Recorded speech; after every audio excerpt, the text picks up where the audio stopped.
श्री सच्चिदानंद सद्गुरु साईनाथ महाराज की जय। सद्गुरु श्री साईनाथुनि शरद बाबूजी की जय। సాయి వంటి దైవంబు లేడోయి లేడోయి, ప్రజలందరి నోట సాయి నామం పలకాలి, సర్వత్రా సాయి రూపం రంజిల్లాలి, ముజ్జగాలు సాయి మహిమతో ముప్పిరిగొనాలి. సాయి పదరవళులు మన హృదయ కుహరంలోని నిశ్శబ్ద నిశీధిలో ప్రతిధ్వనించాలి. ప్రణవనాద వీచికల్లా సాయి జ్ఞాన సౌరభాలు సర్వత్రా వ్యాపించాలి. ఆ సుజ్ఞాన సౌరభాల ఆస్వాదనలో మన మనసులు మత్తెక్కాలి. సాయి ప్రేమామృత ధారలు అంతటా నిరంతరం వర్షించాలి. ఆ ప్రేమామృత ధారలలో తడుస్తూ, ఆ జ్ఞాన సౌరభాల మత్తులో ఆనందంగా నర్తిస్తూ సాయి వంటి దైవంబు లేడోయి లేడోయి అని అందరూ ఏకకంఠంతో గానం చేయాలి. అదే నా ఆశ, ఆశయం, ఆకాంక్ష. అదొక మధుర స్వప్నం. ఆ స్వప్న సాఫల్యం కోసం శ్రీ సాయినాథుని అనన్య ప్రేమతో, ఆర్ద్రతతో ప్రార్థించటమే మనం చేయగలిగింది, చేయవలసింది. Shri Babuji.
Baba, Sai Baba, Sai Baba, Sai Baba. Sai Baba, Sai Baba, Sai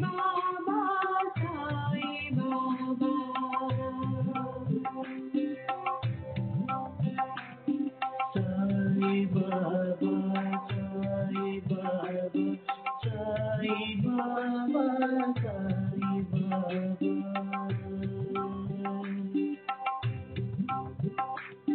Sai Baba,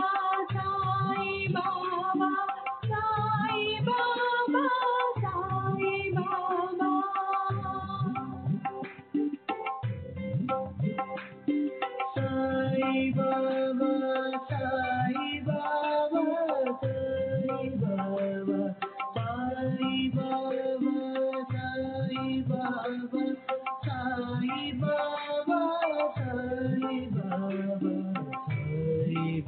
Baba, Sai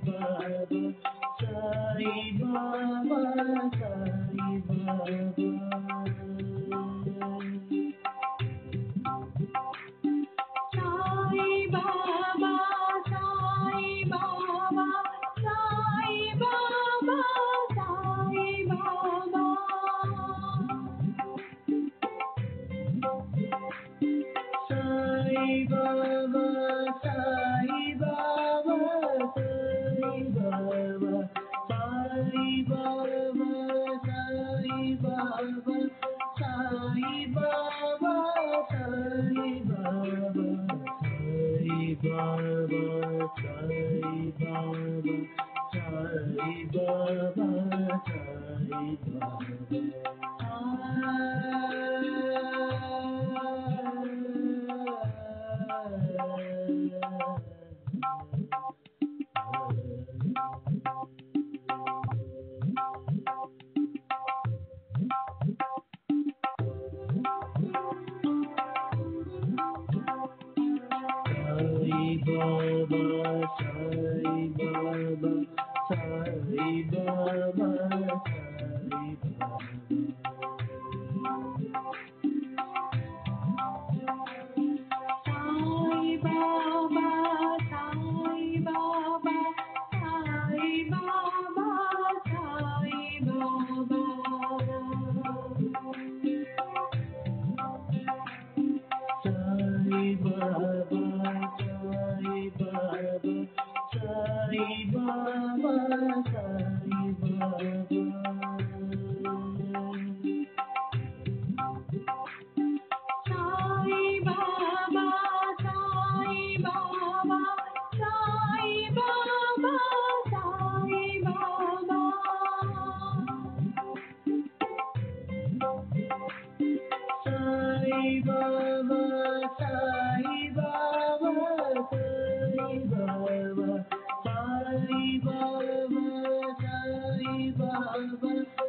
Sai Baba, Sai Baba, Sai Baba, Sai Baba, Sai Baba, Sai Baba, Sai Baba, Sai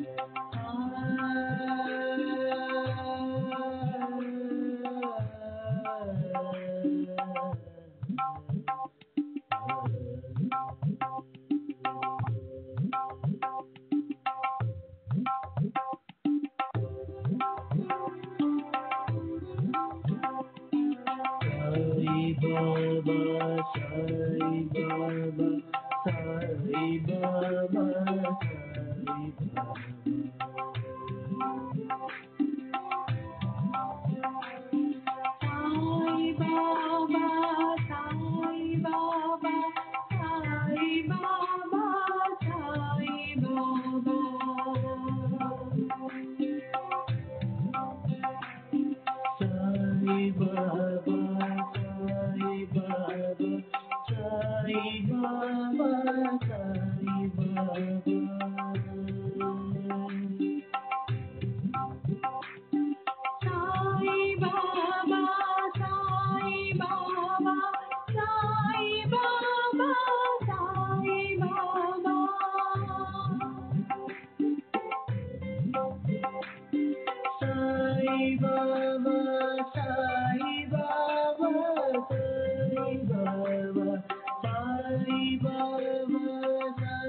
Shri सच्चिदानंद सद्गुरु साईनाथ महाराज की जय।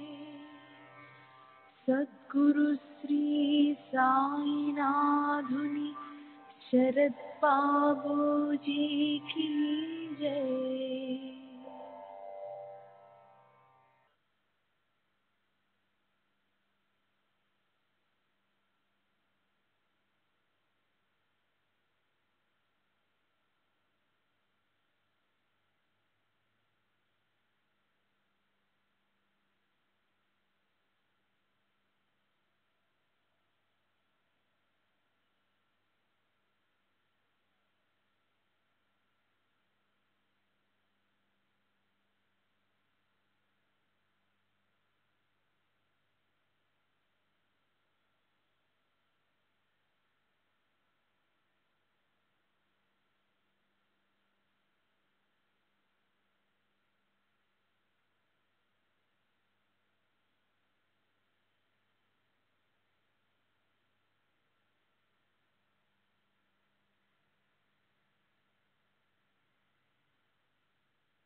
श्री सच्चिदानंद सद्गुरु साईनाथ महाराज की जय। सद्गुरु श्री साईनाथुनि शरद बाबूजी की जय।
श्री सच्चिदानंद सद्गुरु साईनाथ महाराज की जय। सद्गुरु श्री साईनाथ शरद बाबूजी की जय। श्री साई भक्त अनुभव संहित ఎంవి ప్రధాన్ నిన్నటి తరువాయి.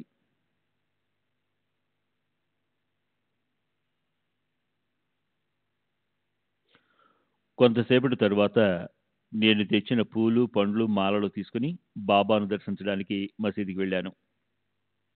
బాబాకు పూలమాలను వేసి తీసుకువెళ్లిన కానుకలు సమర్పించాను. బాబా కళలోకి చూసిన వెంటనే వారు గొప్ప మహాత్ములన్న నా నమ్మకం దృఢపడింది. ఇంతటి మహనీయుని దర్శించుకునే అవకాశం కల్పించినందుకు ఆ భగవంతునికి ధన్యవాదాలు అర్పించుకున్నాను. బాబా వెంటనే నా నమ్మకాన్ని పరీక్షించదలిచారు. వారు నన్ను దక్షిణ అడిగారు.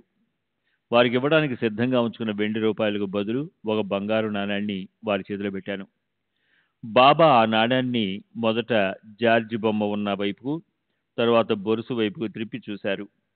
అలా 3 సార్లు చేశారు. ఆ 3 సార్లు ఇదేమిటి అని నోల్కర్ని అడిగారు. నోల్కర్ అది బంగారు నాణ్యమని చెప్పాడు. దీని విలువ ఎంత అని బాబా ప్రశ్నించారు. 15 రూపాయలని నోల్కర్ చెప్పాడు.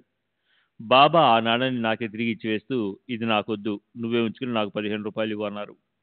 నేను దానిని పర్సులో పెడుతున్నప్పుడు నోల్కర్ అది బాబా స్పర్శతో పునీతమైన నాణ్యమని, దానిని ఇతర నాణ్యాలతో కలపకుండా విడిగా ఉంచుకోమని చెప్పాడు. నేను అలాగే చేసి బాబాకు 15 వెండి రూపాయలు ఇచ్చాను.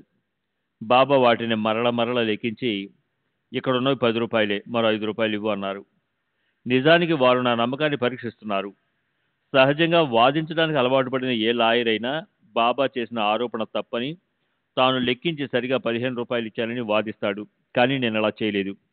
ఇది నా నమ్మకానికి బిడ్డని పరీక్షగా తలచి వారి లెక్కే సరైనదని ఆమోదించి ఆనందంగా నా దగ్గర మిగిలిన 5 వెండి రూపాయలు తీసి వారికి సమర్పించాను. నా జేబులో ఉన్న 20 రూపాయలు బాబాకు ఇచ్చేందుకే తెచ్చానని వారికి తెలుసు. అందుకే లెక్క తప్పిందన్న మెషతో నేను సమర్పించదలిచిన మొత్తాన్ని వారు స్వీకరించారు. నా వద్ద ఇంకా చాలా డబ్బులు ఉన్నప్పటికీ 20 రూపాయలు మాత్రమే స్వీకరించారు. అంతకుమించి వారు నన్ను దక్షిణ అడగలేదు. తరువాత నేను అక్కడి నుండి వచ్చేశాను. నేను మరలా మసీదుకి వెళ్ళేటప్పటికి బాబా తమ చుట్టూ చేరిన భక్తులందరికీ ఊది ఇస్తున్నారు. దూరంగా నిలబడి ఉన్న నన్ను చూసి దగ్గరకు రమ్మని సైగ చేసి, బావు అంటే అప్పటి నుండి ఎప్పుడు అలాగే పిలిచేవారు. బావు 2-3 రోజుల్లో అంతా బాగైపోతుంది అని ఊది ఇచ్చారు. ఊది తీసుకుని బయటికి వెళ్ళిపోయాను. బాబా నాపై ప్రత్యేకంగా చూపిన ఆదరాభిమానాలకు నోల్కర్, శ్రీమతి జోగ్ మొదలైన భక్తులందరూ ఆశ్చర్యపోయారు. నోల్కర్ ఆనందంతో నన్ను ఒక ఆలింగనం చేసుకున్నాడు. ఐశ్వర్యాన్ని, బంగారాన్ని, కుటుంబ హోదాను బాబా ఏమాత్రం లెక్క చేయరన్న విషయం అందరికీ తెలుసు. కనుక బాబా ప్రత్యేకాభిమానం పొందడానికి నేను ఏ సద్గ్రంథాలను పారాయణ చేశానో తెలుపమని శ్రీమతి జోగ్ అడిగింది. నేను చేసిన సద్గ్రంథాల అధ్యయనం, పారాయణ ఏమీ లేదని వినమ్రంగా జవాబిచ్చాను. మరుసటి రోజు ఇంటికి బయలుదేరాలనుకుని బాబా అనుమతిని కోరాను. బాబా తమదైన ప్రత్యేక రీతిలో రేపు వెళ్ళు అని అనుమతి నిరాకరించారు. ప్రతిరోజు ఆ విధంగానే చెబుతూ 8 రోజులు నన్ను షిరిడీలో ఉంచేశారు. నేను మరుసటి రోజు బాబాకు ప్రత్యేకంగా విందు అంటే భిక్ష ఇవ్వదలిచి, విందులో ఏ ఏ పదార్థాలు ఉండాలో, ఎవరెవరిని ఆహ్వానించాలో తెలుపమని బాబాను ప్రార్థించాను.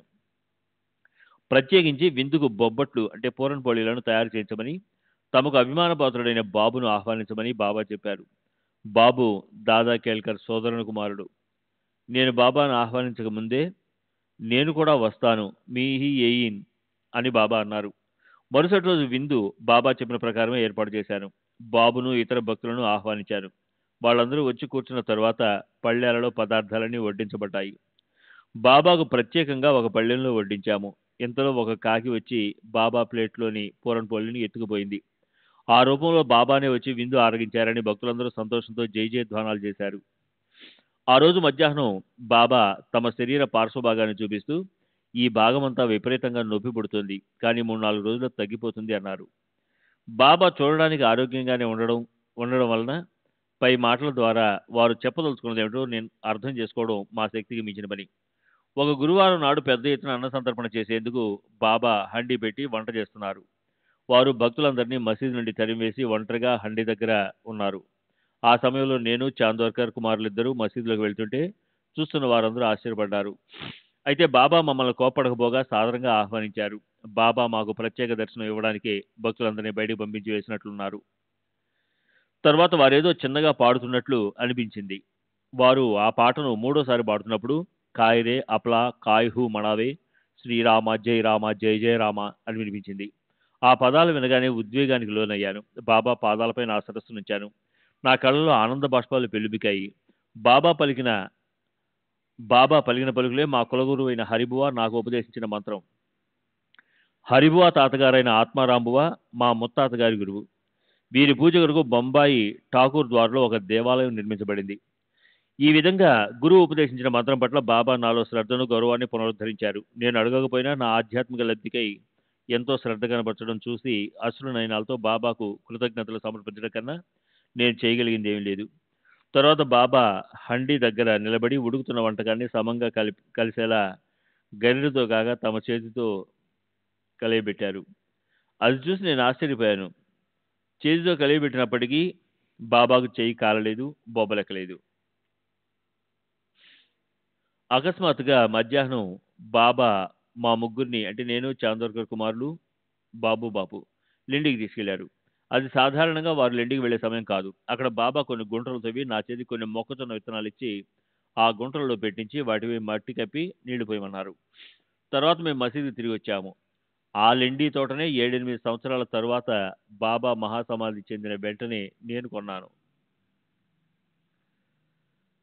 శ్రీ సచిదానంద సద్గురు సాయినాథ్ మహారాజ్ की जय. सद्गुरु श्री साईनाथुनि शरद बाबू जी की जय.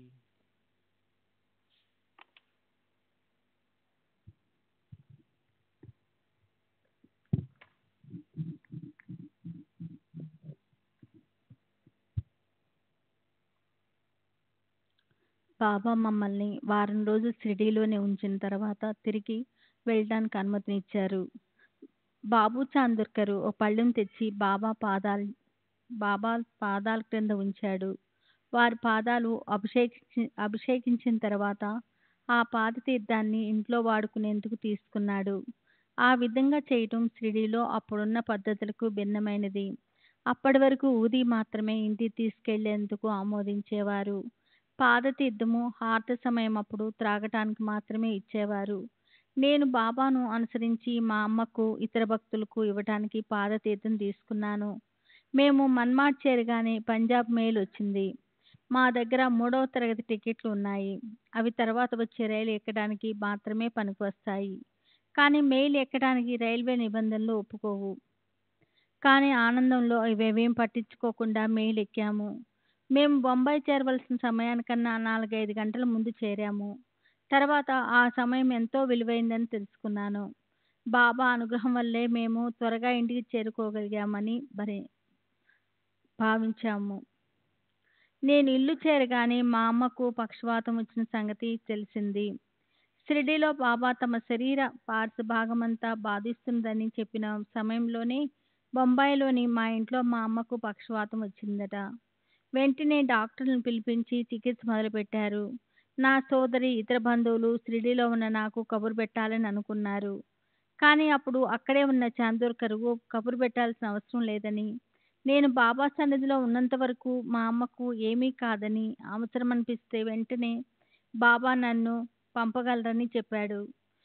మేము షిరిడీలో బయలుదేరిన రాత్రి ఇక్కడ మా అమ్మకు చికిత్స చేస్తున్న డాక్టరు ఆమెకు జ్వరం చాలా ఎక్కువగా ఉందని, ఆమె ప్రేవులు బిగుసుకుని పోయి ఉన్నాయని, పరిస్థితి ప్రమాద స్థాయికి చేరుకుందని చెప్పాడు. రాత్రికి ప్రేవుల్లో కదలిక ఏర్పడితే అంటే విరోచనమైతే ఆమె పరిస్థితి కాస్త మెరుగుపడుతుందని అన్నాడు. నేను ఆ తెల్లవారుజామున 4:30-5 గంటలకు మా అమ్మ ఉన్న చోటుకి చేరుకున్నాను. వెంటనే నేను ఆమెకు ఊది పాదతీర్థము ఇచ్చాను. ఆమెకు కొద్దిగా నిద్ర పట్టింది. తర్వాత కాసేపట్లో ప్రేవుల్లో కదలిక ఏర్పడి విరోచనమైంది. దాంతో జ్వరం తగ్గిపోయింది. డాక్టర్ వచ్చి పరీక్షించి ఆమె పరిస్థితి మెరుగుపడిందని, ఇక కోలుకుంటుందని చెప్పాడు. బాబాకు ఇవన్నీ ముందుగానే తెలిసే తమ సంకల్పానుసారము మమ్మల్ని ఊది తీర్థంతో షిరిడీ నుండి పంపి మన్మాడ్లో పంజాబ్ మెయిల్ అందేటట్టు చేసి సరియైన సమయానికి ఇంటికి చేర్చారని అర్థమైంది. నేను షిరిడీలో ఉన్నప్పుడు నన్ను దగ్గరకు పిలిచి ఊది ఇచ్చి 3-4 రోజుల్లో అంతా బాగైపోతుంది అనటంలో మా అమ్మ కోలుకుంటుందని బాబా ఉద్దేశము. బాబా చర్యలు నిగూఢమైనవి, వారి లీలలు అద్భుతాలు. ఆ తర్వాత మా అమ్మ సంపూర్ణ ఆరోగ్యంతో 4 సంవత్సరాలు జీవించింది. ఆమె చనిపోయేందుకు 2 సంవత్సరాల ముందు షిరిడీ వెళ్ళి బాబాను దర్శించి వారి ఆశీస్సులు పొందింది. నేను ఒక్కనే కాక మా కుటుంబంలోని వారందరూ బాబాను దర్శించి వారి ఆశీస్సులు పొందారు. నా భార్య, ఆమె సోదరి బాబా దగ్గరికి ఎలా వెళ్ళారో, నా భార్య బాబా నుంచి ప్రత్యేకంగా ఆశీస్సులు ఎలా పొందిందో మీకు ఈ సంఘటన ద్వారా తెలియజేస్తాను. ఒక రాత్రి దాస్గన్ మహారాజు మా అమ్మ వాళ్ళ ఇంట్లో అద్భుతమైన కీర్తన నిర్వహించాడు. కీర్తనలోని కథా విషయం ఏదైనప్పటికీ మధ్యలో బాబా మహిమల గురించి, వారి లీలల గురించి వర్ణించేవాడు. కీర్తన ముగిసిన తర్వాత వారిని, చతోర్కర్ను, ఇతర స్నేహితులను శాంతాక్రూజ్లో ఉన్న మా ఇంటికి వచ్చి విశ్రాంతి తీసుకోమని ఆహ్వానించాను. అందరూ సంగీత వాయిద్యాలతో సహా మా ఇంటికి వచ్చారు. అక్కడ మరొక కీర్తన నిర్వహిస్తే బాగుంటుందని అందరూ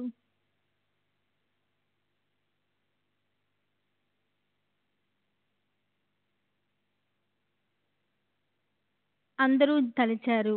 ఆ కీర్తన రాత్రి 2 గంటల నుండి వేకువజామున 5 గంటల వరకు జరిగింది.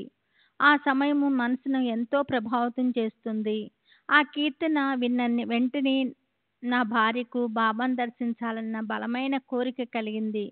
అంతేకాక బాబా తన కలలో కనిపించారని, అది బాబా తనను షిరిడీ రమ్మంటానికి సంకేతమని చెప్పింది. నెలలు నిండిన నా భార్య సోదరి విషయం ఎలా అని ఆలోచించాను.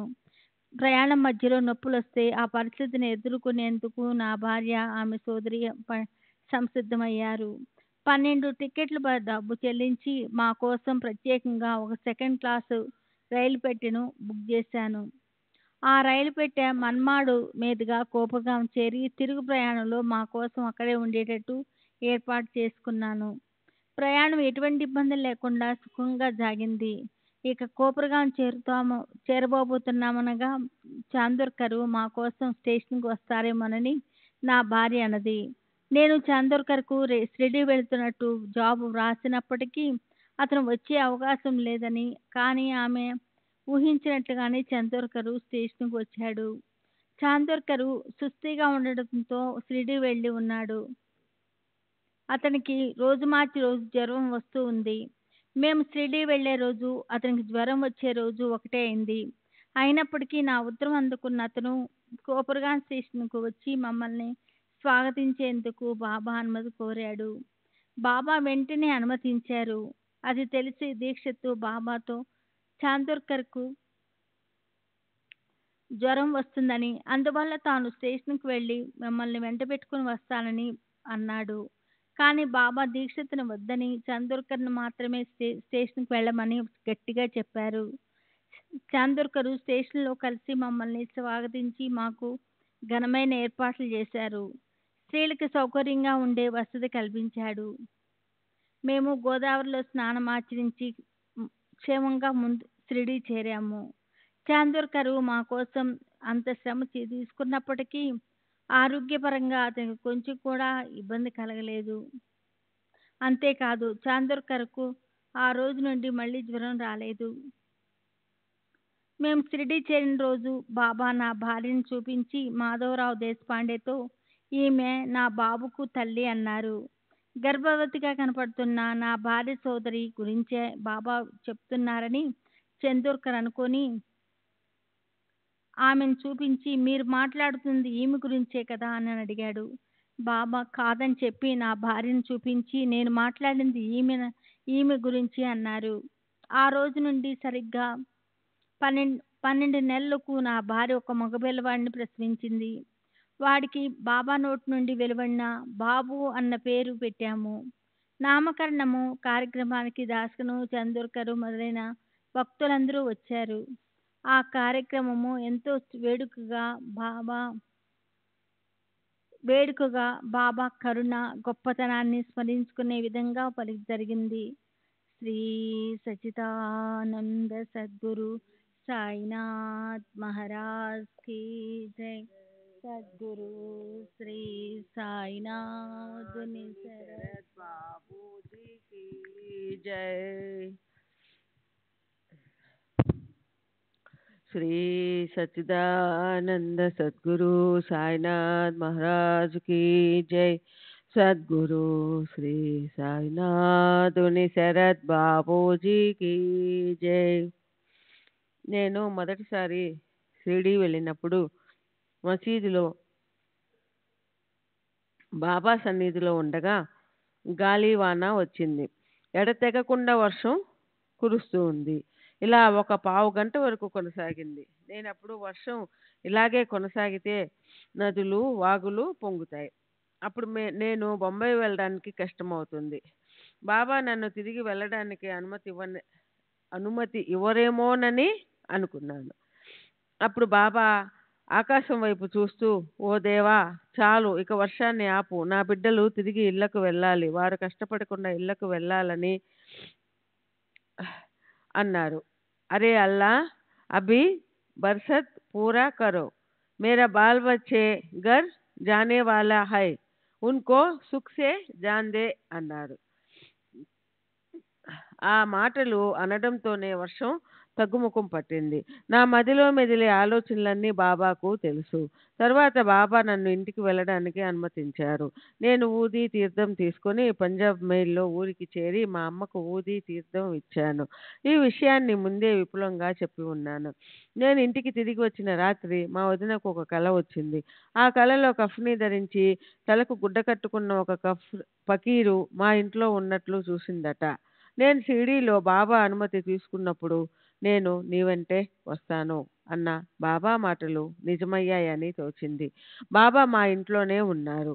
శాంతాక్రూజ్లో 1936 అక్టోబర్ 19వ తేదీన వివరించిన విషయాలు. బాబా మా కుటుంబంపై చూపిన కృప అపారమైనది. బాబు పుట్టినప్పటి నుండి నా భార్య తన మెట్టినింటి విలవేల్పుగా బాబాని కొలుచుకోవాలని నిర్ణయించుకునింది. మా సాంప్రదాయానుసారం ఏ స్త్రీ అయినా తనకు బిడ్డ పుట్టినప్పుడు గోధుమలు, టెంకాయ, పండ్లు కొంగులో కట్టుకొని అత్తవారింటికి వెళ్ళి తన మామగారి ముందు గాని లేక వారు పూజించే విలవేల్పు ముందు గాని ఉంచాలి. కానీ నా భార్య ఈ వస్తువులన్నీ కొంగున కట్టుకొని 4 నెలల వయసు ఉన్న బాబును తీసుకొని షిరిడీ వెళ్ళి బాబాకు సమర్పించింది. బాబా వాటిని ప్రేమతో స్వీకరించారు. అంతేగాక బాబును తన చేతులలోనికి తీసుకుని లాలిస్తూ, బాబు ఎక్కడికి వెళ్ళావు? నేనంటే విసుగు కలిగిందా? లేక నా మీద అలిగావా? బాబు కోటే గేలా హోతాస్ మలా కంటలాస్ హోతాస్ కాయ్ అంటూ ముద్దాడారు. తరువాత బాబు షిరిడీ వచ్చిన సంతోష సమయంలో వారి జోబీ నుండి 2 రూపాయలు తీసి బర్ఫీ తెప్పించి కొడుకు పుట్టిన సందర్భంలో ఎలా మిఠాయిలు పంచుతారో అలాగే బాబా అందరికీ బర్ఫీ పంచారు. ఇది 1912లో జరిగింది. ఈ సందర్భంలోనే బాబా షిరిడీ గ్రామ ద్వారాన్ని చూపించి దీన్నెవరు పునర్నిర్మిస్తారో వారికి అనుగ్రహం లభిస్తుంది అన్నారు. వెంటనే నా భార్య దానిని మేము కట్టించడానికి అనుమతి కోరింది. బాబా అనుమతించారు. నేను దాని నిర్మాణ నిమిత్తం 600 రూపాయలు చాందోర్కర్కు ఇచ్చాను. ఆ సమయంలోనే బాబు బంగ్లా అందంగా ఉంది, చక్కగా పూర్తయింది అన్నారు. బాబా మాటల్లోని అంతరార్థం నేను ప్రస్తుతం నివాసం ఉంటున్న బంగ్లాను ఖరీదు చేయమన్నట్లు అనిపించింది. బాబా చెప్పిన 2 నెలల్లోగా ఆ బంగ్లాను లీజుకు తీసుకుని అందులోకి మారాను. తర్వాత 6 నెలలకు దానిని ఖరీదు చేశాను. బాబా అన్నట్లు 1913 కల్లా బాబు బంగ్లా తయారయ్యింది. తర్వాత బాబును మొదటి పుట్టినరోజుకు మళ్ళీ షిరిడీ తీసుకెళ్ళాము. అప్పుడు కూడా బాబా 2 రూపాయలకు బర్ఫీ తెప్పించి అందరికీ పంచారు. తరువాత ప్రత్యేకించి బాబుకు సోదరి కానీ సోదరుడు కానీ లేరా అని అడిగారు. నా భార్య ఒకంత సిగ్గుపడుతూ, మీరు మాకు ఈ బాబునొక్కడినే ప్రసాదించారు కదా అని జవాబిచ్చింది. అప్పటికి మాకొక కుమార్తె ఉంది. వారి పలుకులే ఆశీస్సులుగా అన్వయించుకుని మాకు ఇంకొక కొడుకు కూతురు పుట్టారని అనుకున్నాము. బాబా చెప్పినట్లుగానే జరిగింది. బాబు మొదటి పుట్టినరోజు సందర్భంగా మాధవరావు దేశపాండే ఇంట్లోనే పెద్ద ఎత్తున విందు ఏర్పాటు చేసి అందరినీ ఆహ్వానించాను. ఆ రోజు గురువారం. బాలాసాహెబ్ బాటే తనకు గురువారం నాడు బయట తినకూడదనే నియమం ఉందని చెప్పాడు. అతను ఆ రోజు బాబా దగ్గరికి వెళ్ళినప్పుడు బాబా అతనిని ఇలా అడిగారు. బావు అంటే ప్రధాన్, బావు ఏర్పాటు చేసిన విందుకు వెళ్ళి భోంచేసావా? బాటే: ఈరోజు గురువారం బాబా: అయితే ఏమిటట? బాటే: నేను గురువారాలు భోంచేయను, అది నా నియమం. బాబా: ఎవరి ప్రీతి కోసం ఈ నియమం పెట్టుకున్నావు? బాటే: మీ ప్రీతి కోసమే. బాబా: అయితే నేను చెప్తున్నాను, బాబు వద్దకు వెళ్ళి భోంచేసిరా. అప్పటికే సాయంత్రం 4 గంటలయ్యింది. అయినప్పటికీ బాటే మా వద్దకు వచ్చి బాబా ఇచ్చిన ఆదేశాన్ని తెలిపి భోంచేసి వెళ్ళాడు. శాంతాక్రూజులో ఉండగా ఒకరోజు నా భార్యకు బాబా దర్శనమిచ్చినట్లు, బాబాకు పాదపూజ చేసినట్టు కల వచ్చింది.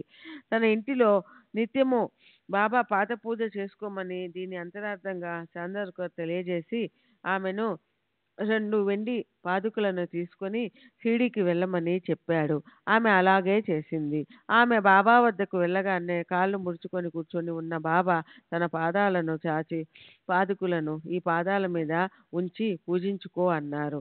నా భార్య అలాగే బాబాను పూజించింది. అప్పుడు బాబా నానాసాహెబ్తో, చూసావా, ఈ తల్లి నా పాదాలను కోసి తీసుకువెళ్తుంది అన్నారు. బాబానే ఆ 2 పాదుకలను ఆమె చేతికిచ్చారు. అప్పటి నుండి ఆమె ప్రతిరోజు బాబా పాదుకలను పూజిస్తుంది. నేను మొదటిసారి షిరిడీ వెళ్ళినప్పటి నుండి మసీదులో బాబాతోనే భోంచేసేవాడిని. బాబా స్వయంగా తమ చేతితో పదార్థాలను తీసి మా పళ్ళెల నిండా పెట్టేవారు. ఇలా పెట్టింది చాలా ఎక్కువ పరిణామంలో పరిమాణ పరి పరిమాణంలో ఉండేది పరిమాణంలో ఉండేది. విలువైన ఆ ప్రసాదాన్ని పారేయకుండా నాకు పెట్టిన దాంట్లో 35 భాగం నా మేనకోడలితో ఇంటికి పంపేవాడిని. అది మా కుటుంబానికంతా సరిపోయేది. అంతేకాక నేను తిన్న ప్రసాదంతో నా కడుపు నిండా రాత్రికి ఇక ఆకలయ్యేది కాదు. బాబా భోంచేసిన తర్వాత భోజనానంతర పలహారంగా పండ్లను ఇచ్చేవారు. నేను బాబును తీసుకు వెళ్ళినప్పుడు వాడికి వండిన పదార్థాలు సహించవని బాబా మొదటి వాడికి మామిడి పండ్లు మొదలైనవి తినిపించేవారు. దానితో వాడి కడుపు నిండేది. నాకు మరో కొడుకు కూతురు పుట్టిన తర్వాత బాబుతో కలిసి 3 పిల్లలను తీసుకుని మసీదుకు వెళ్ళి బాబాతో భోంచేసేవాడిని. నేను చివరిసారిగా బాబాను దర్శించింది 1918 మే నెలలో. అప్పుడు నా దగ్గర 3,800 రూపాయలు ఉన్నాయి. బాబా పట్టుబట్టినందువల్ల నేను అనుకున్న సమయం కన్నా ఎక్కువ కాలం షిరిడీలో గడపవలసి వచ్చింది. వాచా చెప్పకపోయినా వారి వద్ద స్పష్టంగా కనిపించే పద్ధతి ఏమిటంటే, బాబా తాము ప్రేమించిన వారి వద్ద ఉన్న డబ్బంతా తరచుగా తీసేసుకుంటారు. అందువల్ల నెల రోజులు షిరిడీలో ఉండి బయలుదేరేటప్పటికి నా దగ్గరున్న డబ్బంతా అయిపోవడమే కాకుండా 1,200 రూపాయలు అప్పుపడ్డాను. నేను ఈ మొత్తాన్ని నాకు పరిచయం ఉన్న పూనాకు చెందిన పశువుల డాక్టర్ వద్ద అప్పుగా తీసుకొని ఇంటికి వెళ్ళిన తర్వాత తిరిగి ఇచ్చేశాను. బాబు ఆరోగ్యంగా ఉన్నప్పుడు జరిగిన సంఘటనలు వివరిస్తాను. బాబుకు అప్పుడు 3-4 సంవత్సరాలు ఉంటాయి. బాబు తీవ్ర అనారోగ్యానికి గురయ్యాడు. మాధవ్ భట్ అనే తెలుగు పూజారి మా కుటుంబ శ్రేయస్సు కోసం మా ఇంట్లో ప్రతిరోజు మంత్రజపం, పూజ నిర్వహించేవాడు. అతడికి మా కుటుంబంతో మంచి అనుబంధం ఉండేది. అతడికి బాబుపై ప్రేమ అభిమానాలు ఉండేవి. మేము బాబాను పూజించడం పట్ల మొదట్లో అతనికి సదభిప్రాయం లేదు. మేము ముస్లిం ఫకీరైన సాయిబాబాను కొలుస్తున్నందుకే బాబు అనారోగ్యం పాలయ్యాడని అతని అభిప్రాయం. కానీ ఈ అభిప్రాయాన్ని మాతో చెప్పే ధైర్యం అతనికి లేకపోయింది. ఒక రాత్రి అతనికి ఒక కల వచ్చింది. ఆ కలలో ఒక రూపం మా వద్ద ఉన్న ఫోటోను చూసి కలలో వచ్చింది సాయిబాబా అని గుర్తించాడు. మిద్దె మెట్లపై కూర్చొని ఒక చేతితో బెత్తాన్ని పట్టుకొని అతనితో ఏమనుకుంటున్నావు, నేను ఈ ఇంటి యజమానిని అన్నారు. ఈ కల విషయం అతను ఎవరికీ చెప్పలేదు. అతను బాబు కోలుకోవడం కోసం మమ్మల్ని దత్తునికి మొక్కుకోమని చెప్పాడు. కానీ మేము సాయియే దత్తాత్రేయుడని అతనికి చెప్పాము. తర్వాత బాబు ఆరోగ్యం క్షీణించి ప్రమాద స్థితికి చేరుకుంది. బాబు పరిస్థితిని గమనించిన అతను పరిగెత్తుకుంటూ వెళ్ళి బాబా ఫోటో ముందు నిలబడి, బాబా, సాయంత్రం 4 గంటల లోపల బాబు జ్వరం పూర్తిగా తగ్గిపోయి మిద్దెపై నుండి క్రిందికి రాగలిగితే మీరు దత్తాత్రేయుడునని నేను నమ్ముతాను అని పెద్దగా ప్రార్థించాడు. కొద్దిసేపటికి బాబు జ్వరం తగ్గడం ప్రారంభమై సాయంత్రం 4 గంటల కల్లా ఆడుకునేందుకు తనను క్రిందికి తీసుకెళ్లమని కోరడంతో వాళ్ళమ్మ వాడిని క్రిందికి తీసుకుని వచ్చింది. ఇది గమనించిన మాధవ్ భట్టులు ఎంతో మార్పు వచ్చి శ్రీ సాయిబాబా దత్తాత్రేయుని అవతారమేనని భావించి బాబాకు 120 రూపాయలు దక్షిణ సమర్పిస్తానని మొక్కుకొని అలాగే సమర్పించాడు. తర్వాత మాధవ్ భట్టు తనకు మగపిల్లవాడు పుడితే 108 రూపాయలు సమర్పిస్తానని మొక్కుకున్నాడు. కొడుకు పుట్టిన వెంటనే షిరిడీకి వెళ్ళి 108 రూపాయలు బాబాకు సమర్పించాడు. అదే సమయంలో నా అభిష్టం నెరవేరితే 1,008 రూపాయలు దక్షిణగా సమర్పిస్తానని మొక్కుకున్నాడు. అతను సమర్పించిన 108 రూపాయలే బాబా పెద్ద మొత్తం అని శ్యామ అన్నాడు. అప్పుడు ఇతడు దీనికన్నా ఎంతో ఎక్కువ మొత్తం నాకు ఇవ్వబోతున్నాడు అని రూపాయల మొక్కును ఉద్దేశించి బాబా అన్నారు. బాబా ఒకసారి నా భార్యతో, ఎదుటివారు మనలను 10 మాటలంటే ఒకవేళ మనం సమాధానం ఇవ్వవలసి వస్తే ఒక్క మాటతో సమాధానం ఇద్దాం. ఇంకా ఎవరితోనూ గొడవ గాని పోటీ గాని దిగవద్దు. కోనీ కోనాచి బరోబరీ కరో నయో అని హితవు పలికారు. 1918లో చివరిసారిగా షిరిడీ వెళ్ళి బాబాతో 32 రోజులు గడిపినప్పుడు ఒకరోజు భక్తులందరూ బాబాకు ఛత్రం పట్టి మేళతాళాలతో ఊరేగింపుగా లెండికి తీసుకువెళ్ళి విడిచి వచ్చాము. కాసేపటికి నన్ను మాత్రం పిలిపించారు. వారు నా తలపై తమ హస్తాన్ని ఉంచి, బాబు, నేను చెప్పిన పని చేస్తావా అని అడిగారు. నేను చేస్తాను అని చెప్పాను. అయితే నాకు 100 రూపాయలు ఒక సంచిలో వేసి మసీదుకి తెచ్చి ఇవ్వు అన్నారు. ఈ విధంగా బాబా నేను తీసుకొచ్చిన డబ్బే కాక అరువుగా తీసుకున్న డబ్బును అంటే 3800 ప్లస్ 1200 కూడా నా నుండి స్వీకరించారు. బాబా అప్పుడు ఏవేవో సంజ్ఞలు చేశారు. నాకు వాటి భావం స్పష్టంగా అర్థం కాలేదు. మిన్ను విరిగి మీద పడిన వెరవకు, నేను నీ వెంటే ఉంటాను అనే భావం ఆ సంఖ్యలలో ఉన్నట్లు నేను గ్రహించాను. మొట్టమొదట వారిని దర్శించినప్పుడు గత 6 సంవత్సరాలుగా నేను ఇచ్చిన చిలుమునే ఉపయోగిస్తున్నట్లు చెప్పారు. వారి మాటల్లోని అంతరార్థం నాకు బోధపడలేదు. 1916లో బూటి రెండవ వివాహం షిరిడీలో జరిగింది. దీనికి నేను హాజరయ్యాను. మేము షిరిడీ నుండి బయలుదేరేటప్పుడు బాబా, నేను మీ వెంటే వస్తాను, తూజియా బరోబర్ మీ ఏ ఈన్ అన్నారు. ప్రత్యక్షంగా అంటే భౌతిక శరీరంతో వారు మాతో రానప్పటికీ ఎటువంటి ఇబ్బందులు లేకుండా ప్రయాణం సుఖంగా సాగింది. దాన్ని బట్టి బాబా తమ సూక్ష్మ శరీరంతో మమ్మల్ని అనుసరించి ప్రమాదాలను ఇబ్బందులను తొలగించారని అర్థమయ్యింది. బాబా సమాధి చెందిన తర్వాత కూడా వారి ఆశీస్సుల వల్ల ఎన్నెన్నో లాభాలు పొందాను. 1920 నుండి 1926 వరకు నేను సౌత్ సాలెంట్ 2వ తరగతి కోర్టు మెజిస్ట్రేట్గా నియమించబడ్డాను. 1926 నుండి జేపీగా అంటే జస్టిస్ ఆఫీస్ పనిచేశాను. బొంబాయి శాసన మండలి సభ్యునిగా థానా నుండి 1921-23లో ఎన్నుకోబడ్డాను. 1927లో రావ్ బహదూర్ బిరుదు నాకు ప్రదానం చేయబడింది. శ్రీ సచ్చిదానంద సద్గురు సాయినాథ్ మహారాజ్ కి జై. సద్గురు శ్రీ సాయినాథుని శరత్ బాబూజీ కి జై.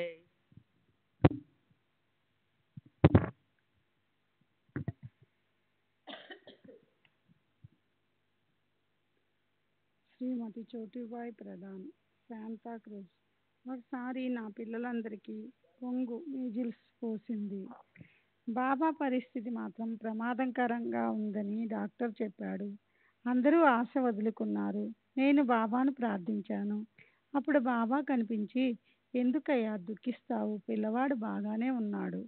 ఉదయం 6-6:30 గంటలకి వారికి బాగా ఆహారం పెట్టు అన్నారు. బాబు ఉదయానికల్లా కులాసగా ఆడుకోసాగారు. డాక్టర్లు వచ్చి వీడిని చూసి ఆశ్చర్యపోయాడు. పిల్లవాడికి ఆహారం పెట్టవద్దన్నాడు. కానీ వాడు అన్నీ తిని అరాయించుకున్నాడు. ఒక రాత్రి 11 గంటల సమయంలో బాబా నా కలలో కనిపించి, నిద్రపోతున్నావా, లే, పిల్లవాడికి మూర్ఛ వస్తుంది అన్నారు. నేను వెంటనే లేచి పిల్లవాడిని చూశాను. జ్వరం కానీ మూర్ఛ లక్షణాలు కానీ కనిపించలేదు. కానీ బాబా హెచ్చరించినప్పుడు జాగ్రత్త పడాలి కదా. అందువల్ల వేడి నీళ్లు, నిప్పు, డుకులోన్ మొదలైనవన్నీ సిద్ధంగా ఉంచాను. మా పిల్లలందరికీ అప్పుడప్పుడు మూర్ఛలు వస్తూనే ఉంటాయి. రాత్రి 2 గంటలప్పుడు పిల్లవాడికి మూర్ఛ లక్షణాలు కనిపించాయి. అన్నీ సిద్ధంగా ఉంచుకోబట్టి అవి అర్ధగంటలో తగ్గిపోయి రాబోయే ప్రమాదం గురించి బాబా ముందుగానే హెచ్చరించి నా బిడ్డను కాపాడారు. ఇలా బాబా తరచూ మాకు సహాయపడేవారు. ఒకసారి బాబా నా కలలో కనిపించి వారి పాదాలకు పసుపు కుంకుమ పెట్టమన్నారు. కలలో నేను వారికి అలాగే పూజించాను. నా కల విషయం చాందోర్కర్కి చెప్పగా ఆయన వెండి పాదికలను తీసుకుని షిర్డీకి వెళ్ళు అని బాబా ముందుంచి వాటిని తెచ్చి పూజించుకో అన్నారు. నేను అలాగే చేశాను. బాబా తమ పాదాలను ముందుకు చాపి పాదుకలను నా పాదాలపై పెట్టి పూజించుకోమని చెప్పారు. నేను పూజించుకున్నాను. బాబా వాటిని తిరిగి నాకు ఇస్తూ, నానాసాహెబ్తో, చూసావా నానా, ఈ తల్లి 2 పాదాలను కోసి తీసుకెళ్తుంది. నానా హీనే మాజే పాయి పహా కావున్నేలే అన్నారు.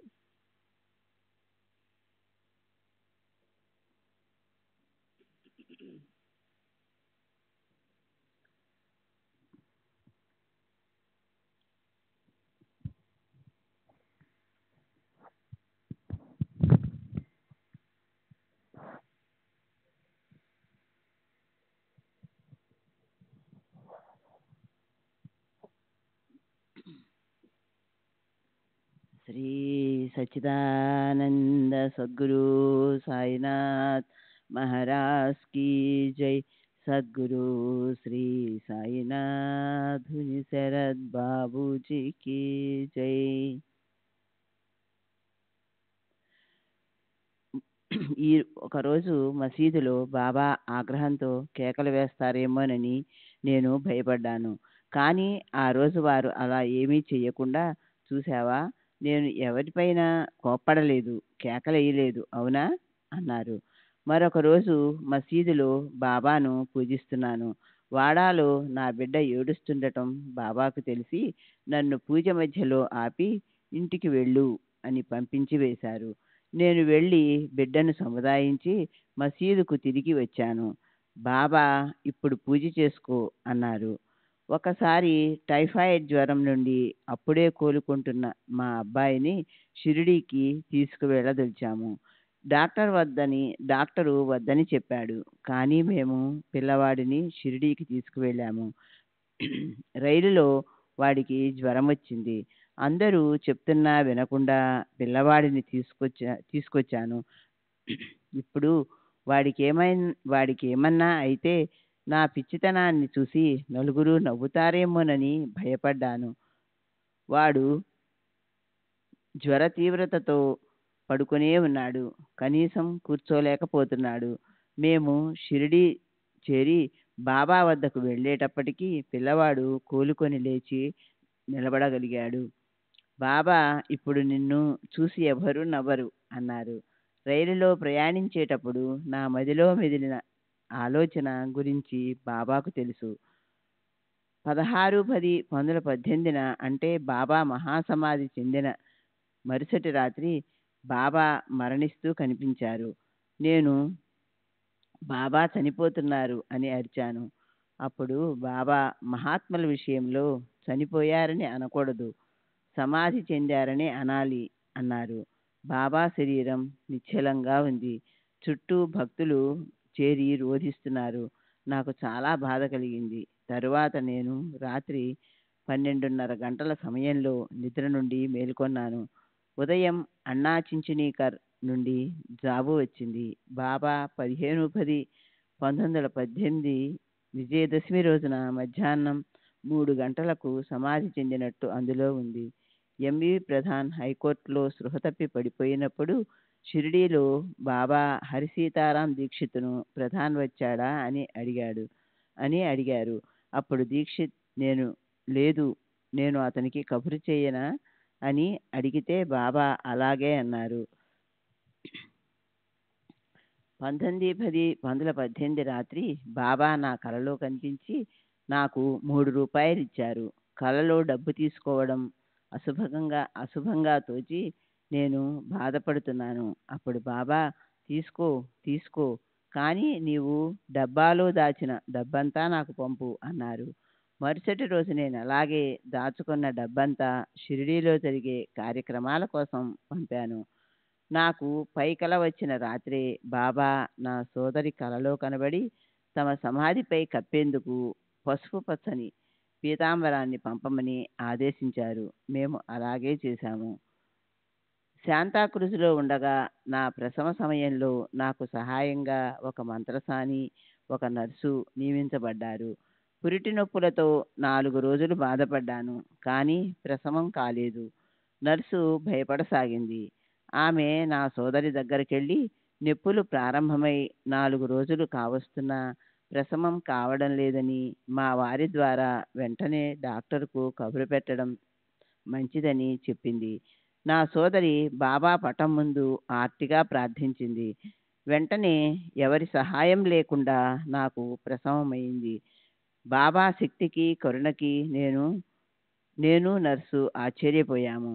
శ్రీ సాయి లీలా మాసిక్ పత్రికలో శ్రీ ప్రధాన్ గారు మాధవ్ భట్ అనే తెలుగు పూజారిలో వచ్చిన పరివర్తన గురించి తెలిపిన వివరాలు.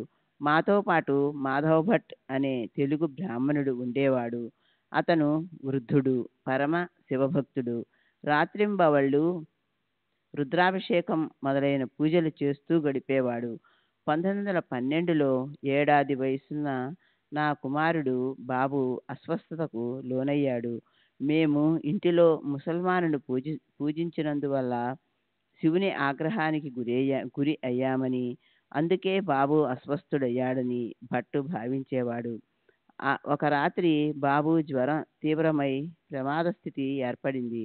మేము భట్టును లేపాలని అనుకుంటున్నాం. కానీ అతడే తనకు తానే లేచి మేడపైకి వచ్చి నేరుగా వెళ్ళి బాబా ఫోటో ముందు కూర్చొని, నాకు వచ్చిన స్వప్నం నిజమైతే బాబు జ్వరం 5 నిమిషాలలో తగ్గిపోవాలి. రేపటి నుండి వాడు ఆడుకోగలగాలి. డాక్టర్లు వాడు పూర్తిగా కోలుకున్నట్లు చెప్పాలి. అలా జరిగితే మీరు సిద్ధపురుషుడని నమ్మి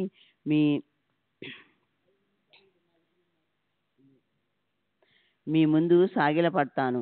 15 రోజులలో షిరిడీ వచ్చి మీకు 108 రూపాయలు దక్షిణ సమర్పిస్తాను అని మొక్కుకున్నాను. భట్టు తనకు వచ్చిన కల గురించి చెప్పాడు. ఒక ముసల్మాను బాబా వలె దుస్తులు ధరించి దండము చేతబూని తన పడక దగ్గరకు వచ్చి లేపాడు. తరువాత మేడపైకి మెట్లు ఎక్కుతూ, నీకేం తెలుసు, ఈ ఇల్లు నాది, ఈ బిడ్డను నేను ప్రసాదించాను. నీవు పిల్లవాడి రోగం నయం చేయగలవని అనుకుంటున్నావా? ఆ పిల్లవాడు నావాడు. ఆ విషయం నీకు వెంటనే నిరూపిస్తాను అని పైకి వెళ్ళాడు. దాంతో తాను మేల్కొని బాబా పటం దగ్గర ప్రార్థించటం జరిగిందని భట్ చెప్పాడు. అతను ప్రార్థించిన గంట తర్వాత బాబు జ్వరం, దగ్గు తగ్గిపోయాయి. పిల్లవాడు తగ్గిపోయాయి. ఇస్తాను.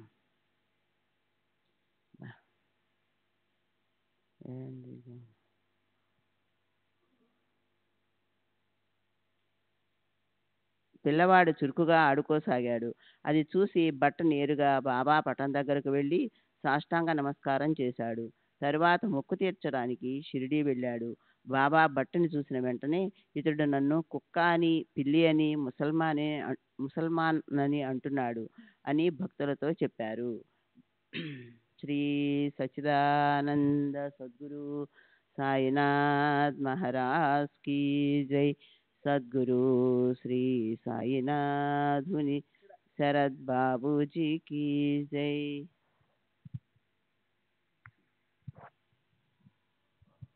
శ్రీ సచ్చిదానంద సద్గురు సాయినాథ్ మహారాజ్ की जय. సద్గురు శ్రీ సాయినాథుని శరత్ బాబూజీ की जय. బాబా అంతర్యామిత్వానికి భట్ట ఆశ్చర్యచకితుడై వారి పాదాలపై పడి నమస్కరించాడు.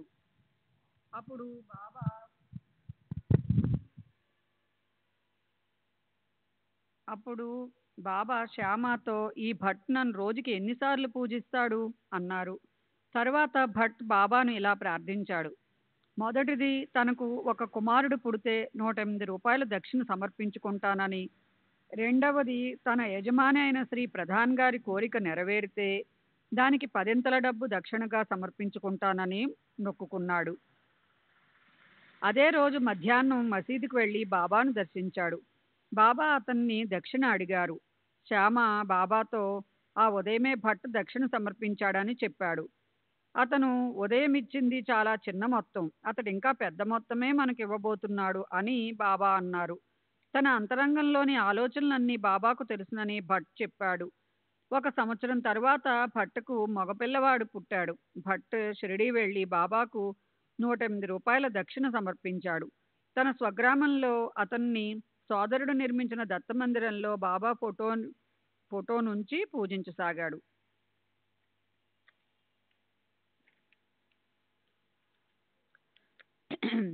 Rao Bahadur Harivinayak Sathe, retired deputy collector, దక్కని, వయస్సు 81 సంవత్సరాలు, జననం 1855, బ్రాహ్మణుడు, ప్రస్తుత నివాసం 108 శుక్రవారపేట, పూనా. నా 44వ ఏట నా భార్య స్వర్గస్థురాలైంది. నాకొక కుమార్తె ఉంది. అప్పటి నుండి నా స్నేహితులు, పరిచయస్తులు నన్ను రెండవ వివాహం చేసుకోమని చెబుతుండేవారు. ముఖ్యంగా కోపర్గాం మామూలుదారైన బర్వే ఎక్కువగా ఒత్తిడి చేయసాగాడు. కానీ 50వ వడిలో అడుగు పెట్టబోతున్న నేను రెండవ వివాహం చేసుకోవడానికి నిరాకరించాను. వంశోద్ధారకుడు కావాలనే కోరిక బలంగా ఉన్నా, రెండవ వివాహం చేసుకున్నా ఆ వయసులో మగపిల్లవాడు పుడతాడనే నమ్మకం ఏమిటి? అందువల్ల ఎవరైనా మహాత్ములు సూచిస్తే తప్ప ద్వితీయ వివాహం చేసుకోనని నన్ను బలవంత పెడుతున్న స్నేహితులతో గట్టిగా చెప్పాను. 1904లో బర్వేలో కలిసి మసీదుకు వెళ్లి శ్రీ సాయిబాబాను దర్శించాను. కొంతసేపటి తరువాత సెలవు తీసుకుని మసీదు మెట్లు దిగాను. అప్పుడు బర్వే సాహేబ్కు కొడుకు లేడు అని బాబాతో అన్నాడు. బాబా నన్ను ఎప్పుడూ సాహెబ్ అనే పిలిచేవారు. దీనికి బాబా, అతను వివాహం చేసుకుంటే దేవుడు అతనికి కొడుకును ప్రసాదిస్తాడు. షాదీ కరేగాతో అల్లా బచ్చా దేగా అన్నారు. బాబా మాటలు నేను విన్నాను. దీని తరువాత బర్వే తదితరులు నన్ను వివాహం చేసుకోమని మరలా ఒత్తిడి చేయసాగారు. కానీ వధువు ఎంపికకు సమయం పట్టవచ్చునని నేను భావించాను. ఆ తర్వాత నేను మా హెడ్ క్వార్టర్స్ అయిన అహ్మద్నగర్కు వెళ్ళిపోయాను. ఆ సంవత్సరాంతంలో ఒక ప్రముఖ జ్యోతిష్కుడు పూనా వచ్చి ఉన్నాడని తెలిసింది. నేను వెళ్ళి అతనిని సంప్రదించాను. అతను నాకు మా అమ్మాయికి గతంలో జరిగిన విషయాలన్నీ యథాతథంగా చెప్పాడు. అంతేకాకుండా నా జాతక చక్రం పరిశీలించి నాకు 50వ సంవత్సరం తర్వాత కొడుకు పుడతాడని కూడా చెప్పాడు. అది మరలా వివాహం చేసుకోవాలన్న నా నిర్ణయాన్ని మరింతగా బలపరిచింది. శ్రీ సచ్చిదానంద సద్గురు శ్రీ సాయినాథ్ మహారాజ్ కీ జై. సద్గురు శ్రీ సాయినాథుని శరత్ బాబూజీ కీ జై. శ్రీ సచ్చిదానంద సద్గురు సాయినాథ్ మహారాజ్ కీ జై. సద్గురు శ్రీ సాయినాథుని శరత్ బాబూజీకి జై. ఇది జరిగిన కొన్ని మాసాలకు నేను అహ్మద్నగర్ బదిలీ చేయబడ్డాను. నేను ఇక్కడ ఉన్నప్పుడు దాదా కేల్కర్ గణేష్ దామోదర్ కేల్కర్ నాకు ఒక ఉత్తరం రాశాడు. అందులో తనకు పెళ్ళిడుకొచ్చిన ఒక కూతురుందని, అహ్మద్నగర్లో ఆ అమ్మాయికి తగిన సంబంధాలు ఏవైనా ఉంటే తెలుపమని వ్రాశాడు.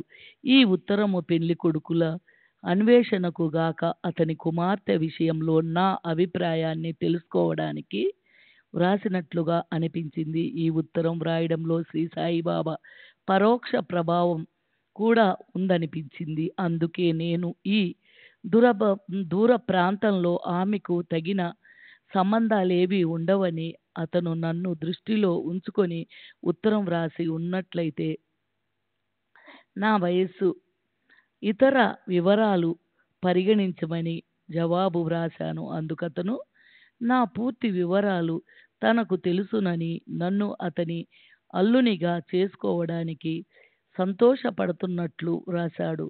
అలాగైతే తన కూతురిని షిరిడీ తీసుకెళ్ళి శ్రీ సాయిబాబాకు చూపించి వారి అనుమతి తీసుకోవలసినదని, బాబా అనుమతి లేనిదే వివాహం చేసుకోనని జవాబు వ్రాశాను.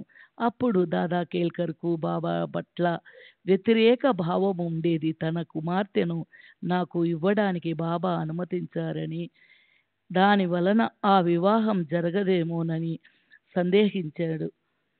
అందువల్ల వాయిలోని బ్రాహ్మణ పండితును అతని బావమర్దిని సంప్రదిస్తానని చెప్పాడు.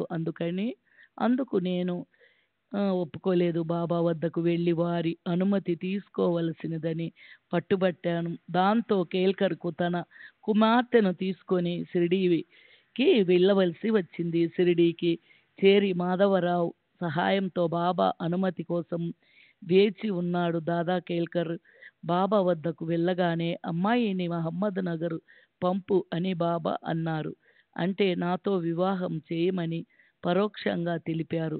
బాబా అనుమతించారన్న సమాచారం నాకు అందింది. ఆ తర్వాత 1905లో నా భయావ సంవత్సరంలో 50వ సంవత్సరంలో నాకు దాదా కేల్కర్ కుమార్తెతో వివాహమైంది. తర్వాత నాకు ఒక కుమార్తెలు కలిగారు. శ్రీ సచ్చిదానంద సద్గురు సాయినాథ్ మహారాజ్ కి జై. సద్గురు శ్రీ సాయినాథుని శరత్ బాబుజీకి జై.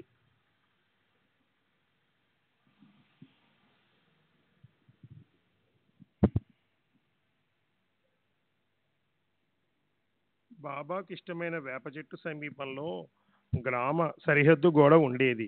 అది చాలా వరకు శిథిలమైంది. ఒకసారి బాబా నాతో ఆ గోడను పడగొట్టి నిర్మించు అన్నారు. శిథిలమై ఉన్న ఆ గ్రామ సరిహద్దు గోడను కూల్చి నిర్మించమని బాబా ఆదేశమని నేను అర్థం చేసుకున్నాను. అంత పెద్ద గోడ నిర్మించడానికి నేనేమీ ప్రభువును కాదు అని తలచి మౌనంగా ఉండిపోయాను. కానీ బాబా ఉద్దేశం అది కాదని, గ్రామ గోడను కలుపుతూ ఒక వసతి గృహం మాత్రమే నిర్మించమని వారు సూచించినట్లుగా తర్వాత నేను తెలుసుకున్నాను. నేను అక్కడున్న స్థలాన్ని కొని గోడను కలుపుతూ వేప చెట్టుకు ఒక వైపున వసతి గృహాన్ని నిర్మించాను. వేప చెట్టు దగ్గర ఉన్న సమాధి తమ గురువు సమాధి అని సాయిబాబా చెప్పారు. వేప చెట్టు చుట్టూ చిన్న అరుగు కట్టి భక్తులు పూజించుకునేందుకు చిన్న గూడు నిర్మించి ప్రక్కగా భవంతి నిర్మించాను. ఆ భవంతిలో కొంత భాగం సమాధిపైకి వచ్చింది. వారి గురువు పేరు కూడా నాతో చెప్పారు, కానీ నాకు గుర్తులేదు. పేరులో చివరి అక్షరం షాతో గాని నాతో గాని పూర్తవుతుంది. బహుశా అది సాతో గాని పూర్తవుతుంది. బహుశా అది వెంకుసాయి ఉండవచ్చు. నేను షిరిడీ వెళ్ళి కొంతకాలం అక్కడ నివసించాను. అప్పుడు రోజు సాయిబాబాకు పూజ చేసి ఆరతి ఇవ్వడం జరుగుతుండేది. అయితే కొన్ని రోజులకు గాని గురి పౌర్ణమి రోజున సాయిబాబాకు ప్రత్యేక పూజలు ఉత్సవంగా చేసుకోవడం మొదలవలేదు. ఒక గురు పౌర్ణమి రోజుననే బాబా మా మామగారిని దాదా కేల్కర్ని పిలిచి, ఈ రోజు గురు పౌర్ణమి, నీకు తెలియదా? పూజా సామాగ్రిని తెచ్చి గురు పూజ చేసుకో అని ఆదేశించారు. మేమందరం ఆ రోజు గురు పూజ చేసుకున్నాము. అప్పటి నుండి గురు పూర్ణిమ రోజున భక్తులందరూ సాయిబాబాను పూజించడం మొదలయ్యింది. బాబా నన్ను ఎప్పుడు హరీబా మొదలైన పేరుతో పిలిచేవారు కాదు. వారు ఎప్పుడు నన్ను సాహెబ్ అని పిలిచేవారు. నేను మరికొందరు భక్తులు సాయిబాబా చెంత ఉండగా దేవుని తత్వం గురించిన సాధనా చతుష్టయం, వివేక వైరాగ్యాలు, సమాధి స్థితి, ముముక్షత్వం, బ్రహ్మము, సచ్చిదానందము మొదలైన వాటి గురించి సాయిబాబా సుదీర్ఘంగా ప్రసంగించినట్లు సంత్ కథామృత్ గ్రంథంలో వ్రాసి ఉంది. అది సత్యదూరం. బాబా నా దగ్గర ఇలాంటి విషయాల గురించి ఎప్పుడూ మాట్లాడలేదు. ఇతరుల దగ్గర మాట్లాడారో లేదో నేను ఎరుగను.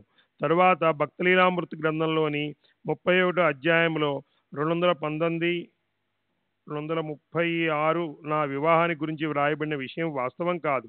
దాన్ని నన్ను సంప్రదించకుండానే వ్రాశారు. వ్రాసిన తరువాత కూడా నాకు చూపించలేదు.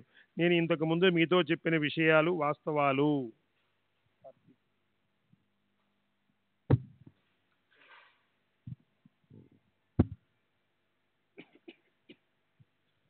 శ్రీ సచ్చిదానంద సద్గురు సాయినాథ్ మహారాజ్ की जय. సద్గురు శ్రీ సాయినాథ్ నిశరత్ బాబూజీ की जय. నా వివాహం జరగడానికి 1905 తర్వాత నాలో వచ్చిన గొప్ప మార్పుకు బాబానే మూల కారణం. అప్పటి నుండి వారే నా విధి నిర్ణేత, సూత్రధారి. నా ప్రాపంచిక, ఆధ్యాత్మిక, ఉద్యోగ, కుటుంబ విషయాలన్నింటిలో వారి రక్షణ, మార్గదర్శకత్వాన్నే ఆకాంక్షిస్తూ వారిని ప్రగాఢంగా నమ్మి నా బరువు బాధ్యతలన్నీ వారిపై మోశాను. షిరిడీలో వాడా కట్టిన తర్వాత నేను, నా కుటుంబం, మా మామగారు 1906 నుండి 1916 వరకు అక్కడ నివసించేటప్పుడు మా చుట్టూ ఉన్నవాళ్ళు ఈర్ష్య, ద్వేషాలు, పగ, ప్రతీకారాలు ఎదుర్కోవలసి వచ్చింది. బాబా నిరంతర జాగరూకత, రక్షణ లేకపోతే ఆ సమస్యల నుండి బయటపడేవాళ్ళం కాదు. ఎన్నో సందర్భాలలో బాబా అద్భుత రీతిలో సహాయం అందించారు. అటువంటివి కొన్ని చెబుతాను. 1909 లేక 1910లో జరిగిన సంఘటన ఇది. అప్పుడు నేను revenue commissioner revenue commissioner Shri Curtis, జిల్లా కలెక్టర్ ఒక కమిటీగా ఏర్పడి ఉన్నాము. ఒకరోజు ఈ కమిటీ మన్మాడ్లో సమావేశం అయ్యేందుకు నిర్ణయించబడింది. మన్మాడ్లో సమావేశం ముగిసిన తర్వాత ఇతర ప్రాంతాలకు వెళ్ళవలసి ఉంది. సమావేశానికి ముందు రోజు నేను షిరిడీలో ఉన్నాను. బాబా అభ్యంతర పెట్టరని తలచి మన్మాడ్ వెళ్ళడానికి అనుమతి కోసం మా మామగారిని బాబా దగ్గరికి పంపాను. అతను తిరిగి వచ్చి బాబా అనుమతి ఇవ్వలేదని చెప్పాడు. ఇది పెద్ద పెద్ద అధికారులతో కూడుకున్న పనని, సమావేశానికి వెళ్ళకపోతే ఉద్యోగం ఊడుతుందని చెప్పాను. మా మామగారు మరలా బాబా వద్దకు వెళ్ళి నా ప్రయాణం గురించి అడిగి చూశారు. కానీ బాబా అనుమతించలేదు.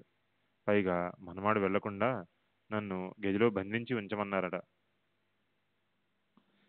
ఇలా 3 రోజులు నన్ను షిరిడీలో ఉంచిన తరువాత మన్మాడ్ వెళ్లేందుకు బాబా అనుమతించారు. నేను మన్మాడ్ వెళ్ళి విచారిస్తే సమావేశం జరగవలసిన రోజు అధికారులు ఎవ్వరూ రాలేదని, నిర్ణయించిన కార్యక్రమంలో మార్పు జరిగి సమావేశం వాయిదా పడిందని తెలిసింది. పాత కార్యక్రమాన్ని అనుసరించి తదుపరి విడుదలలో బస చేయడానికి కావాల్సిన గుడారం తదితర సామాగ్రిని రైలు ద్వారా మన్మాడ్ నుండి ఇతర నిర్ణీత ప్రదేశాలకు పంపే ఏర్పాటు అప్పటికే నేను చేసి ఉన్నాను. కానీ ఆశ్చర్యకరంగా రైల్వే అధికారులు పొరపాటు వలన అవి పంపబడలేదని, మన్మాడులోనే ఉన్నాయని తెలుసుకున్నాను. ఇది నా మంచికే జరిగింది. ఒకవేళ అవి పంపబడి ఉంటే వాటిని వెదికి తిరిగి తెప్పించుకోవడానికి నానా అవస్థలు పడవలసి వచ్చేది. కాబట్టి మన్మాడు వెళ్ళినందువలన నాకు జరిగిన నష్టమేదీ లేదు, ఒక్క మనశ్శాంతి కోల్పోవడం తప్ప.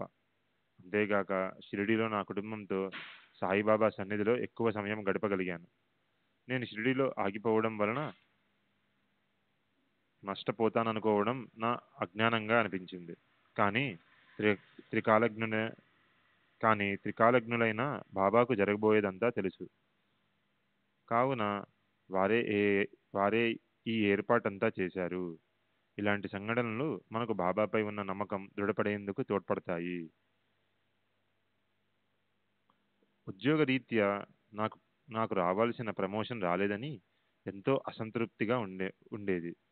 విసుగు చెంది ఈ విషయం సాయిబాబాకు తెలియజేసి నేను ఉద్యోగానికి రాజీనామా చేస్తానని కూడా చెప్పాను. బాబా అలా చేయవద్దని, నాకు త్వరలోనే ప్రమోషన్ వస్తుందని చెప్పారు. కొన్నాళ్లకు బాబా చెప్పినట్లుగా నా సీనియర్లను మించి వ్యవసాయ సూపరింటెండెంట్గా నాకు ప్రమోషన్ ఇచ్చి కొల్హాపూర్ బదిలీ చేశారు. నా జీతం 100 రూపాయలు పెరగడమే కాకుండా నా సీనియర్ల కంటే నాకు ఎక్కువ పింఛన్ కూడా లభించింది. నా పింఛన్ విషయంలోనూ నాకు ఒక సమస్య ఎదురైంది. పింఛను శాఖ వారు నా పర్మనెంట్ ఉద్యోగమైన డిప్యూటీ కలెక్టర్ ఉద్యోగాన్ని ప్రాతిపదికగా తీసుకొని పింఛన్ మంజూరు చేశారు. కానీ నేను చివరగా నిర్వహించిన ఉన్నత పదవిని వారు పరిగణనలోనికి తీసుకోలేదు. ఫలితంగా నాకు రావాల్సిన దానికన్నా పింఛను 50 రూపాయలు తగ్గింది. ఈ విషయం నేను సాయిబాబాకు చెప్పాను. ఇలా తక్కువ పింఛన్ తీసుకునే బదులు అసలు పింఛనే తీసుకోవడం మానివేస్తానని అన్నాను. బాబా ఆ 50 రూపాయలు కూడా తప్పక మంజూరవుతాయని, అల్లా మేలు చేస్తాడని చెప్పారు. నేను రెవెన్యూ కమిషనర్ అయిన కర్టీస్కు అప్పీలు పిటిషన్ పంపాను. అతని సిఫార్సుతో నా పింఛను మొత్తం పూర్తిగా మంజూరైంది. బాబా ఎవరి మనసైనా ప్రభావితం చేయగలరు, ఏదైనా సంభవింప చేయగలరు.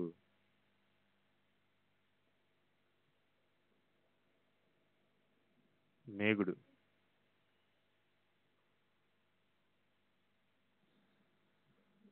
విరంగాంలో నేను డిప్యూటీ కలెక్టర్గా పనిచేస్తున్నప్పుడు మేఘశ్యాముడనే బ్రాహ్మణ భక్తునితో పరిచయమైంది. అతను నిరంతరం నమఃశివాయ అనే పంచాక్షరి మంత్రాన్ని జపిస్తూ ఉండేవాడు.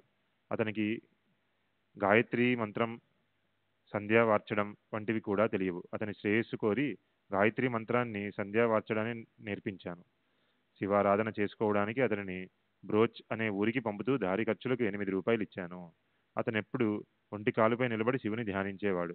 శ్రీ సాయిబాబా పరమశివుని అవతారంగా షిరిడీలో వెలిసి ఉన్నారని, వారిని ఒకసారి దర్శించి రమ్మని చెప్పి అతని షిరిడీ పంపించాను. కానీ బ్రోచ్ రైల్వే స్టేషన్లో సాయిబాబా మహమ్మదీయుడని విన్నాడు. నిష్కపటి ఆచారపరుడు అయిన అతను ఒక ముసల్మానుకు నమస్కరించాలా అన్న ఆలోచనతో తీవ్రంగా కలత చెంది తనని షిరిడీకి పంపవద్దని నన్ను వేడుకొన్నాడు. కానీ నేను మేఘునికి నచ్చజెప్పి అతనిని సాయిబాబాకు పరిచయం చేయమని మా మామగారికి జాబు రాసి అతనికి ఇచ్చి షిరిడి పంపాను. అతను షిరిడీకి వెళ్ళి మసీదులోనికి అడిగిడే సమయంలో సాయిబాబా అతనిని చూస్తూనే ఈ దూషుణ్ణి తరిమేయండి అని మసీదులోనికి రానివ్వలేదు. శ్రీ సచ్చిదానంద సద్గురు సాయినాథుని శరత్ బాబూజీకి జై.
श्री सच्चिदानंद सद्गुरु साईनाथ महाराज की जय. सद्गुरु श्री साईनाथ शरद बाबूजी की जय. साई रहम नजर करना, बच्चों का पालन करना. साई रहम नजर करना, बच्चों का पालन करना. जाना तुमने जगत पसारा, सब ही झूठ जमाना. जाना तुमने जगत पसारा, सब ही झूठ जमाना. साई रहम नजर करना, बच्चों का पालन करना. साई रहम नजर करना, बच्चों का पालन करना. मैं अंधा हूँ बंदा आपका, मुझसे पथ दिखलाना. मैं अंधा हूँ बंदा आपका, मुझसे पथ दिखलाना. साई रहम नजर करना, बच्चों का पालन करना. साई रहम नजर करना, बच्चों का पालन करना. दास गणों कहे अब क्या बोलूं, थक गई मेरी रसना. गणों कहे अब क्या बोलूं, थक गई मेरी रसना.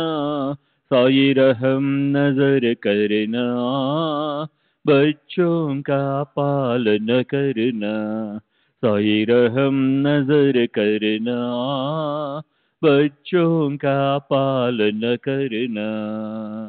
रहमो नजर करो अब मोरे साई, तुम बिना नहीं मुझे माँ बाप बाई.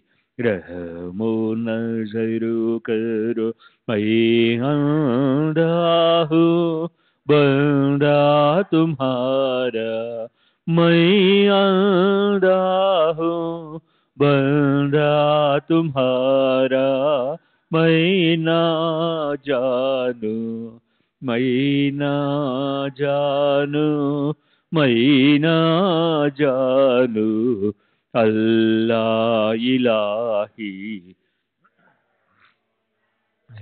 करो रहमो नजर करो अब मोरे साई तुम बिना नहीं मुझे माँ बाप बाई रहमो नजर करो काली जमाना मैंने गमाया काली जमाना मैंने गमाया साथी आखिर का साथी आखिर का साथी आखिर का तुम बिना कोई रहमो नजर करो रहमो नजर करो अब मोरे साई तुम बिना नहीं मुझे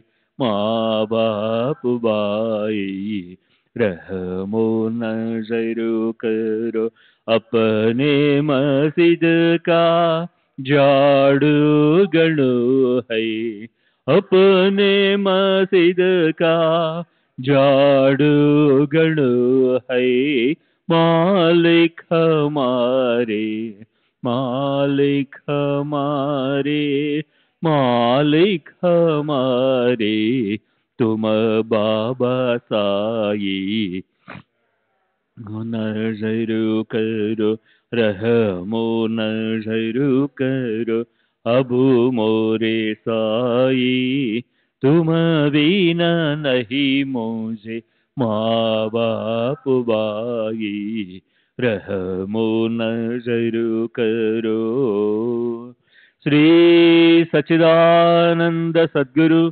साईनाथ महाराज की जय सद्गुरु श्री साईनाथ निशरद बाबू जी की जय।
श्री सच्चिदानंद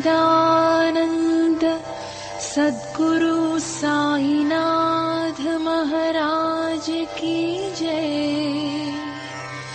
सद्गुरु श्री साईनाथुनि शरद बाबू जी की जय।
Sai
Baba,